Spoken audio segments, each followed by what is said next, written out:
Olá, começa agora mais uma edição do Jornal da Câmara. Nesta quarta-feira, o vereador Kevin Krieger tomou posse como novo líder do governo José Fortunati no Legislativo Municipal. O parlamentar vai substituir o vereador Airto Ferronato. A posse do novo líder do governo foi marcada por uma cerimônia no Salão de Lamar Machado, na Câmara de Porto Alegre. O prefeito da capital agradeceu o trabalho realizado pelo vereador Airto Ferronato, à frente da liderança de governo nos últimos 2 anos.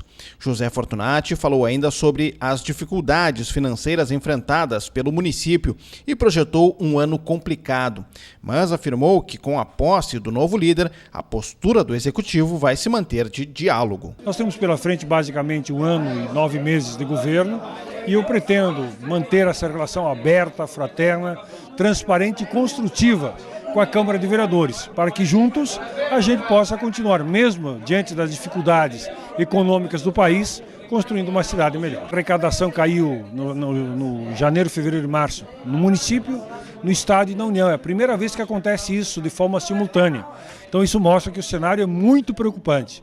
Nós teremos que trabalhar com criatividade, buscando, acima de tudo, fazer com que esses recursos sejam bem aplicados. Líder do governo por 2 anos, o vereador Airto Ferronato fez um balanço do trabalho realizado no período. Mais de 95% dos projetos que chegaram aqui, nós aprovamos. Chegaram projetos do governo que vieram para a Câmara. Um outro saldo muito interessante que se conquistou foi uma forma de manter um estreito relacionamento com os vereadores da base do governo, que por essência é essa a atribuição do líder, mas também buscar um entendimento, um diálogo bastante intenso também com os vereadores da oposição. O novo líder do governo, o vereador Kevin Krieger, destacou os desafios da função. Nós fiscalizamos, nós apoiamos o governo Fortunati, mas sem dúvida a gente sabe que hoje os governos federais, estaduais e os governos municipais estão passando uma dificuldade muito grande financeira. Mas o prefeito, de qualquer forma, como no final de semana agora e no feriado de ontem, na terça-feira, estava entregando iluminação pública nas praças, um investimento de mais de 2 milhões de reais, uma obra de drenagem. São serviços públicos que são fundamentais para a nossa cidade. E é isso que nós temos que também mostrar na tribuna, não ficar só dando explicação para as tribunas que a oposição usa, mas também está mostrando o lado bom do governo Fortunati. A vice-liderança do governo segue com o vereador Reginaldo Pujol, do Democratas. Bom, o Jornal da Câmara de hoje segue tratando sobre a mudança na liderança do governo Fortunati aqui no Legislativo Municipal. Para isso a gente recebe aqui no estúdio o vereador Kevin Krieger, que é o novo líder do governo aqui no Legislativo. Vereador, obrigado pela tua presença no jornal de hoje. Vereador, eu abro a nossa conversa te perguntando o que levou o Executivo a promover essa troca na liderança aqui no Legislativo.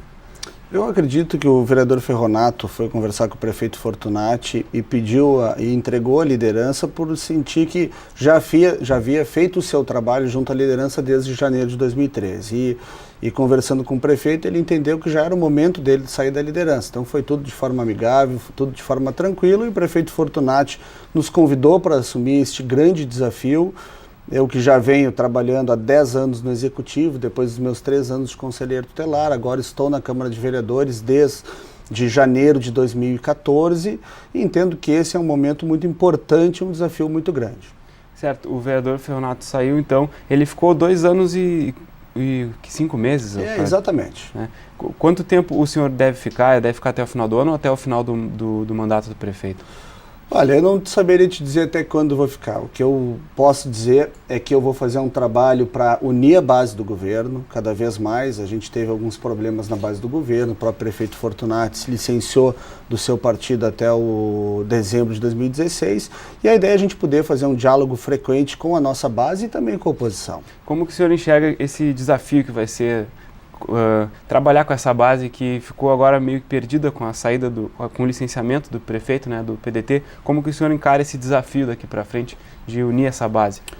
Desde a saída do prefeito do PDT, o licenciamento, não é nem a saída do licenciamento, a base se uniu.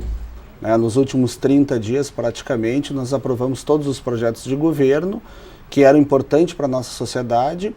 E eu acredito muito que a gente, fazendo as reuniões sistemáticas, escutando os vereadores, né, fazendo um trabalho já de preventivo dos projetos dos vereadores tramitarem no governo, e essa experiência que eu tive no Executivo ela é muito importante porque a gente tem conhecimento hoje do secretariado e também dos trâmites no dos secretários municipais para aprovação de projetos. Então, esse trabalho preventivo vai ser uma das nossas prioridades. Cada vereador da base, mesmo vereadores da oposição, que quiser conversar conosco, nós vamos fazer os encaminhamentos na base do governo para que esses projetos possam já vir previamente aprovados pelo município de Porto Alegre. Certo, vereadora, sobre esse assunto que o senhor comentou aí, eu quero lhe perguntar, como que o senhor pretende trazer toda essa experiência que foi adquirida ao longo desses mais de 10 anos no Executivo, quais experiências que o senhor consegue encaixar agora nessa função, nova função na Câmara de Vereadores? Acho que toda a experiência que eu tive ao longo dos meus 14 anos de vida pública que tenho, desde o tempo de conselheiro, depois do secretário de Segurança, depois secretário da Assistência Social,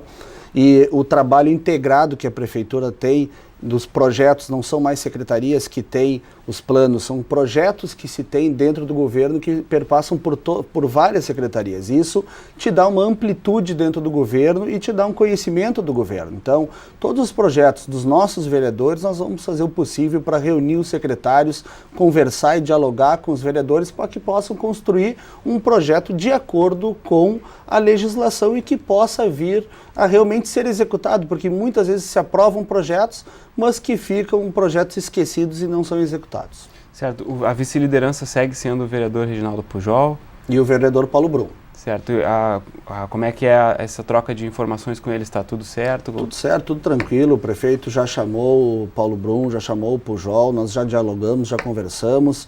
E a ideia é a gente poder, porque o Paulo e o Pujol têm uma experiência muito importante. Eu até eu tenho uma experiência pequena até na Câmara de Vereadores. A minha maior experiência é no Executivo. Eu estou na Câmara de Vereadores quando me licenciei para concorrer novamente, agora no ano de 2014 e ano de 2015. Mas sem dúvida nenhuma, a parceria do Pujol e do Brum e dos demais vereadores da base serão importantes para que a gente possa, quando vier algum assunto à tona, que a gente tenha, principalmente porque nós temos vários vereadores da base que têm diversas pautas, então a gente precisa dividir, né, o ônus e o bônus da liderança. Então, sem dúvida nenhuma, nós estaremos fazendo esse trabalho integrado com a base de governo, porque dependendo do assunto em pauta, nós temos vereadores que entendem dos assuntos. Então, não é o líder do governo que tem que estar sempre na tribuna, não é o líder do governo que tem que estar sempre buscando defender o governo ou mesmo mostrando as coisas boas do governo. Porque isso é uma das coisas que nós pretendemos fazer. Muitas vezes nós ficamos, a base, ela fica só respondendo. Nós temos que mostrar, por exemplo, o prefeito Fortunati, esse final de semana, esteve junto com o secretário Mauro Zacri e o secretário Tarso entregando obras na cidade.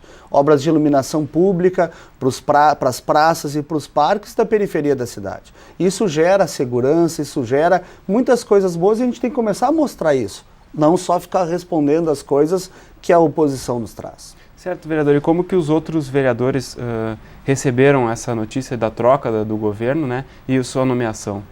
Olha, eu acredito que os vereadores entenderam essa troca, que era um momento importante de uma troca, de uma atitude do prefeito em relação ao licenciamento. Precisava haver algumas trocas e eu não tenho dúvida que eu terei o maior apoio da nossa base de governo. Certo. Dá para adiantar alguns projetos do Executivo que devem ser encaminhados para a Câmara que podem gerar algum tipo de polêmica ou então uma necessidade de negociação mais forte? Não, sem dúvida nenhuma. Nós temos alguns projetos do governo, nós temos uma discussão aí com o SIMPA, que é o Sindicato dos Municipários, que tem a questão do efeito cascata, que é uma discussão que já vem acontecendo há um bom tempo. Nós temos um projeto da Fazenda que já está aqui, nós temos os projetos também da questão da zona urbana, rural-urbana. Então são projetos que serão polêmicos, mas que serão discutidos e a gente sempre vai ter a tranquilidade, a calma, para poder receber as pessoas, para poder receber as lideranças da cidade que queiram conversar conosco, que queiram conversar com a base, que queiram conversar com a oposição. Nós somos do diálogo. Claro que nós temos que tomar decisões e as decisões a gente toma com convicção. Certo. Alguma coisa que a gente não conversou que pode ser colocada a mais? Eu acho que isso fica para o acompanhamento do plenário, que a gente sabe que o plenário a cada dia é uma história diferente e a gente precisa estar muito atento no plenário, e essa é a experiência da articulação que a gente vai ter que buscar e desenvolver para que a gente possa aí superar os desafios. Certo, vereador. Obrigado pela tua presença no Jornal da Câmara de hoje e boa sorte nessa nova função aqui na Câmara Municipal. Eu que agradeço e parabéns pelo trabalho de vocês. Na próxima sexta-feira, no dia 24 de abril, a Câmara Municipal vai promover a abertura oficial do Parlamento Metropolitano. O evento vai acontecer no plenário Otávio Rocha. O Parlamento Metropolitano é um projeto proposto pelo presidente da Câmara Municipal de Porto Alegre, vereador Mauro Pinheiro, do PT. A iniciativa tem como objetivo reunir líderes dos legislativos municipais da região metropolitana da capital para discutirem e encontrarem soluções de problemas que envolvem as cidades. 2 encontros foram realizados para definir a mesa diretora e o comando das comissões permanentes. O lançamento oficial do Parlamento está marcado para as 10 horas da manhã da próxima sexta-feira, dia 24 de abril. A TV Câmara transmite a cerimônia ao vivo. A cobertura completa do evento você confere na edição de sexta-feira do Jornal da Câmara. Em sessão plenária, os vereadores da capital aprovaram nesta semana uma indicação ao Executivo. O documento trata sobre o local para a construção do Museu das Águas. O documento foi apresentado pela vereadora Sofia Cavedon. A indicação pede que o Executivo defina uma área entre a usina do gasômetro e o Pontal do Estaleiro para a construção do prédio do Museu das Águas de Porto Alegre. Na tribuna, a parlamentar explicou os motivos pelos quais defende a execução da obra na orla do Guaíba. Nós defendemos esse lindo projeto porque ele, primeiro, é oriundo de uma lacuna identificada pelos movimentos sociais. Então, ele vem do debate da sociedade, a sociedade que se organizou, que buscou apoios, 14 instituições, que já sonhou e já tem estudos de técnicos da prefeitura de que é possível em 2 lugares na orla e que tem uma pretensão, já fez um acúmulo sobre o conceito, né? Um conceito que é um conceito de educação, de memória e de formação, de educação ambiental e de cultura. A sessão plenária foi acompanhada por representantes da Comissão Pro Museu das Águas de Porto Alegre. Segundo a coordenadora do grupo, as entidades apoiadoras aguardam há pelo menos 3 anos a decisão do Executivo Municipal. Zorávia Betiol falou da conquista de aprovar o indicativo, mas destacou a falta de vontade política para concretizar a obra. Nós estamos trabalhando há muitos anos nesse projeto e se tivesse havido vontade política, o museu já estaria até construído. Mas no Brasil a parte burocrática e política às vezes se manifesta de uma maneira muito lenta. A votação do texto ficou empatada e coube ao presidente do Legislativo, o vereador Mauro Pinheiro, do PT, a decisão final. Com o voto do parlamentar, o indicativo foi aprovado com 14 votos favoráveis. A Câmara de Vereadores concedeu o título de cidadão emérito de Porto Alegre ao advogado Lúcio Santoro de Constantino. A homenagem aconteceu no plenário Otávio Rocha durante sessão solene. A cerimônia foi presidida pelo vereador Reginaldo Pujol, do Democratas, e proposta pelo vereador Elisandro Sabino, do PTB. O parlamentar afirmou que a homenagem é um reconhecimento ao trabalho desenvolvido pelo jurista. O prefeito da capital, José Fortunati, também participou do evento. Natural de Porto Alegre, Lúcio de Constantino é formado em Direito, possui mestrado em Ciências Criminais e doutorado. Atua como advogado criminalista e é professor nos cursos de graduação das Escolas Superiores de Advocacia do Estado do Rio Grande do Sul, da Magistratura do Estado e no Ministério Público. Também é presidente da Associação dos Advogados Criminalistas do Rio Grande do Sul. A Câmara de Vereadores apresenta até o final de abril uma exposição artística em homenagem aos 25 anos do Centro Calabrese do Rio Grande do Sul. Confira os detalhes e agende-se. A mostra homenageia a instituição que preserva a história dos imigrantes de Morano Calabro. A cidade fica ao sul da Itália e foi declarada irmã de Porto Alegre em 1982. 6 artistas participam da exposição, retratando os municípios e com obras abstratas de pintura, desenho, aquarela e foto. As peças estão dispostas no espaço T Cultural Teresa Franco e na Galeria Clébio Soria, ambos no Palácio Aloísio Filho, sede da Câmara Municipal. O endereço é a Avenida Loureiro da Silva, 255. O horário de visitação é de segunda a quinta, das 8h30 da manhã às 6 da tarde. Nas sextas, o encerramento é mais cedo, às 4h30 da tarde. A entrada é franca. O Jornal da Câmara de hoje fica por aqui. Obrigado pela sua companhia. A gente se encontra na próxima edição. Até lá!